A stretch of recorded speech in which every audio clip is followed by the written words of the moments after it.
Hello guys, may update ta guys. May ang makina sa bako nga itong nalunod sa sapa. Ibot na siya. Kabuuan. Katay. Yung tubig ni sulod gyud diri sa manifold. Sa makina kabuuan. Idala na lang pati ang bomba. Siya maplano kung overhaul pa ba. Siya mayong desisyon. Pero ang water pump, wala nang water pump, niungot na. Sulod ng tubig. Mayon ang hydraulic pump.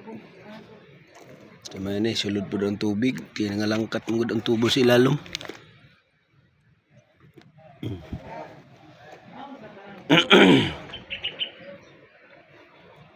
Filter. Nabuak ang labi. Langkat. Ano siya? Di lang kaya ito na ning overhaulon siguro. Pohon.